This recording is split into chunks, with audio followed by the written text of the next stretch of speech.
señora María Fernández y con Edison Rojas, hermano mellizo, no gemelo, de Rolly Rojas, el árabe, que antes de llegar a ser emeretista, que antes de llegar a pertenecer a ese movimiento terrorista y violentista, fue muchas cosas, desde cobrador de microbús hasta vendedor en mercados, y quiso tener una vida más o menos normal.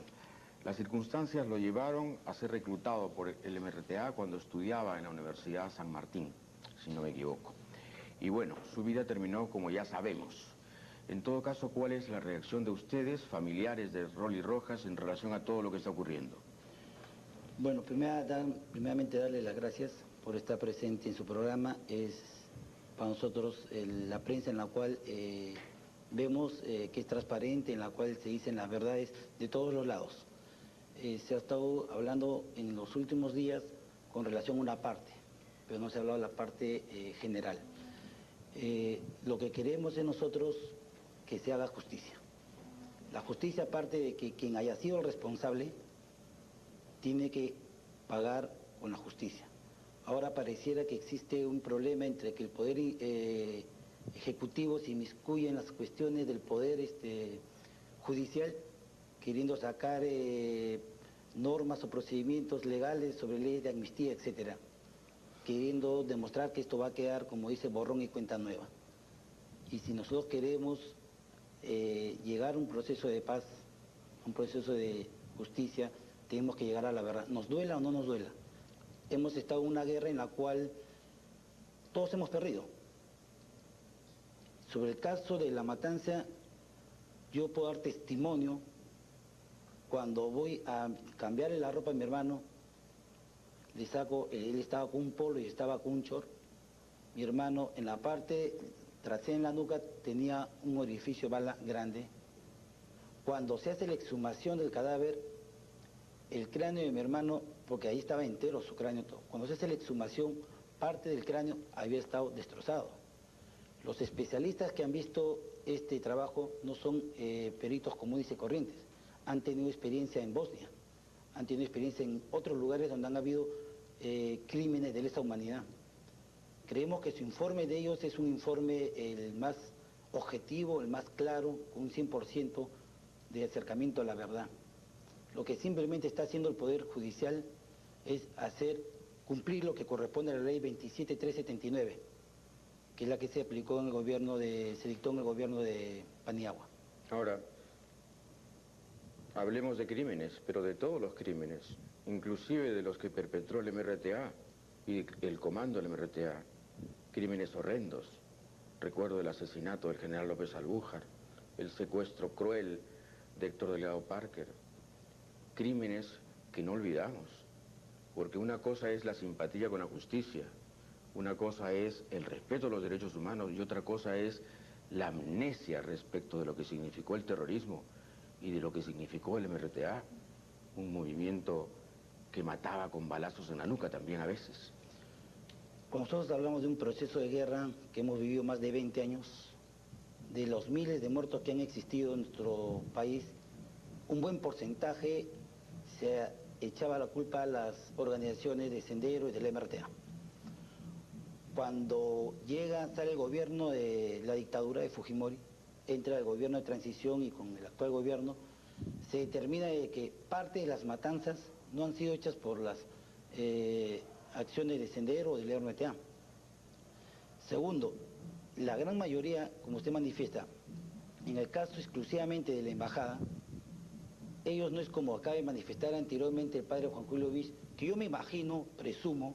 Pero perdóname, ¿niega usted que el movimiento revolucionario de Tupac Amaru era terrorista? Yo lo que estoy viniendo acá a ver es con relación al hecho de que las fuerzas del orden, que son las que tienen que respetar la vida de nosotros, son los que cumplieron y mataron a las personas que están rendidas. Porque lo más correcto hubiera sido de que agarren y les digan, mire, ¿sabe qué? Una vez que estén detenidos, se les lleve a proceso judicial, estén en la cárcel y se sepa todas las verdades.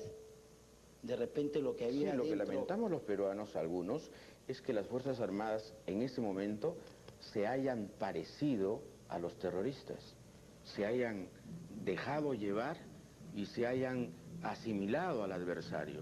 Eso es lo que lamentamos, que al final, en ese sentido y en ese episodio concreto de la supuesta ejecución extrajudicial, nuestras Fuerzas Armadas se parecieron a los terroristas, como se parecieron en Cayara, en Socos, en La Cantuta, en los Barrios Altos y en tantos otros episodios en donde efectivamente ya no se podía distinguir el bien del mal, el orden de la anarquía, ¿no es cierto? Porque todo era un revoltijo de porquería, de crueldad y de crimen.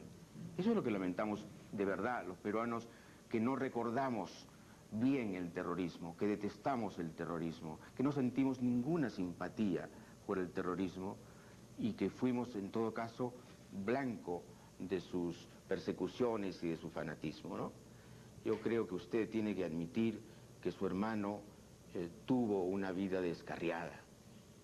Ahora, eso no justifica su asesinato si ocurrió, créame, no justifica su asesinato si ocurrió, pero no puede haber duda de que en ese combate que ellos buscaron, los excesos pudieron haberse cometido, digamos, al calor odioso de lo que es una batalla, ¿no?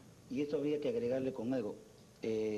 Muchas veces han estado diciendo de que los del MRTA estaban con armas. Falso, porque cuando sucede este operativo, Chavín de Huántar, ellos estaban jugando deporte, como lo hacían en las tardes, después de todo un seguimiento que hacía la policía. Por lo tanto, ellos no estaban, como manifiestan algunas personas, que estaban armados porque ni tiempo tenían para poder agarrar las armas. Y usted acaba de manifestar días anteriores, y el día de hoy manifestaba, de que muchos de ellos, cuando iban, por ejemplo, estando para poderlo matar al embajador, simplemente no lo hicieron, teniendo la posibilidad.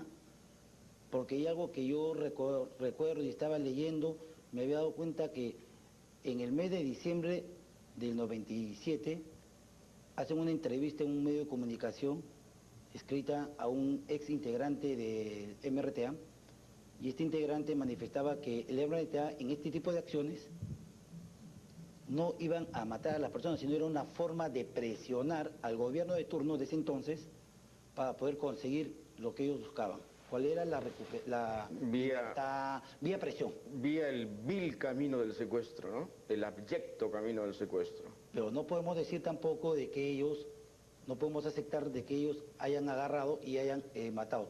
Quizás podríamos hacer una diferenciación, porque ¿qué hubiera sucedido si alguna facción, digamos, beligerante, tipo polpotiana, que haya hecho una acción? Deduzco que esto no hubiera durado ni 4 meses, de repente hubiera demorado una semana, y el costo social hubiera sido lamentable.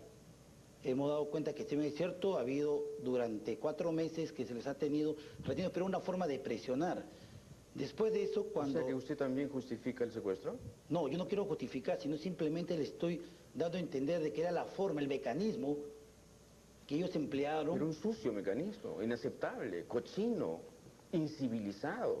¿Qué es esto? ¿Rehenes para presionar? ¿Por qué no ganaban las elecciones?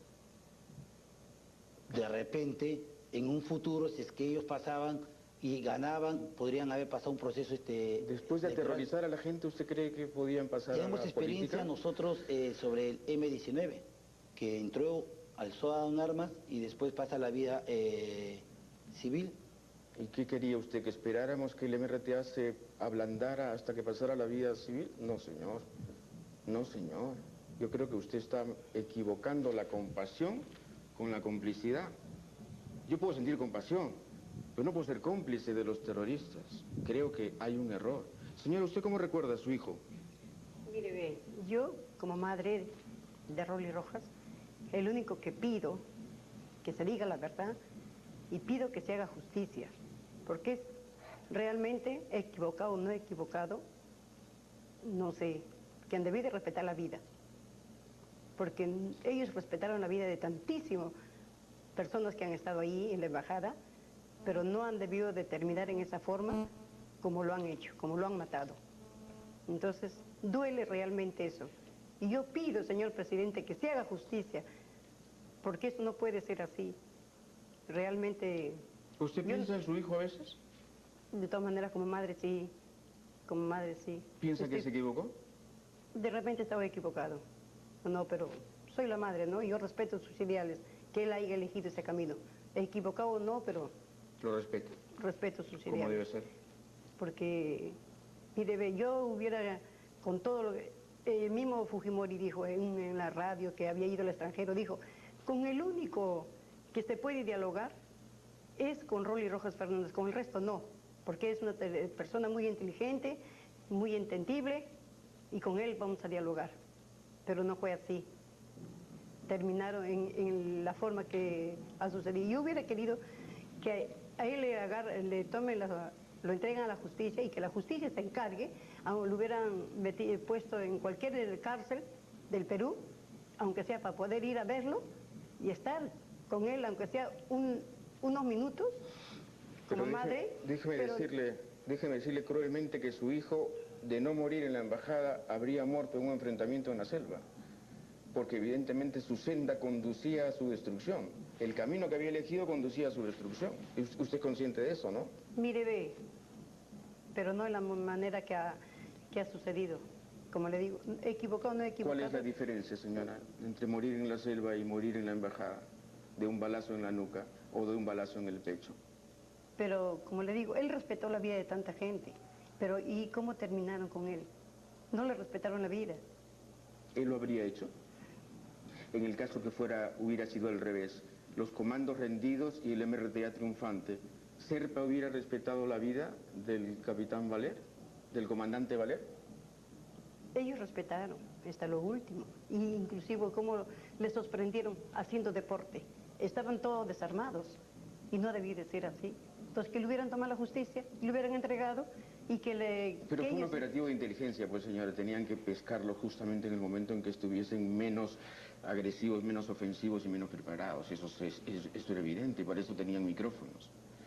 Lo que quiero decirle es que el crimen conduce al crimen. Es inevitable, es inexorable, es una ley casi de la física. El crimen conduce al crimen. Y a mí me da una lástima enorme que un muchacho de su edad, que tenía un futuro tan prometedor, se haya dejado engatusar por aquellos que pensaron que matando solucionaban problemas, ¿no? Y la muerte no puede conducir a nada bueno. Yo sí estoy convencido de leer, después de leer alguito de historia, que la muerte no conduce a nada. Es imposible, porque es como si el fango produjera rosas, diamantes, piedras preciosas. No, el fango produce fango. Bien, señora, en todo caso usted está pidiendo algo que es entendible, absolutamente entendible, y su hijo, el mellizo, también algo entendible y justo. Tiene usted toda la razón. Quisiera darle las gracias por haber estado acá. Yo también le agradezco por haber, en esas horas para la entrega de cuerpos que yo he venido, le agradezco a usted, por en medio de usted, fue el que me entregaron el cuerpo. Porque si yo no venía aquí a hacerme presente, quizás me hubieran demorado más días para que me entregaran el cuerpo en esos días. Porque también ahí fue terrible problema para que me entreguen el cuerpo. Así es, así es. El entierro fue clandestino, no hubo entrega de cuerpos, no hubo ni siquiera... Después de decirme, sí señora, lo van a llevar a su casa, sí señora, no se preocupe. Y nos hicieron, todo el día nos tuvieron ahí, espera, y como a las 6 de la tarde nos entregan el cuerpo para llevarlo más rápido que inmediatamente al cementerio. Y en el cementerio, como cualquier animal, querían meterlo nomás al nicho. Y no ha debido de ser así tampoco. Ahora, usted sabe que una gran mayoría de peruanos dice, bien muertos están. ¿Qué le parece eso? Bueno, depende cómo piensen las personas, pues. Pero yo soy una madre, es mi hijo, a mí me duele. Había de repente estado equivocado o no, pero me duele. Por la forma, cada persona tiene su manera de pensar, ¿no? Pero yo soy su madre. Desde luego. María Fernández y Edison Rojas han estado con nosotros y...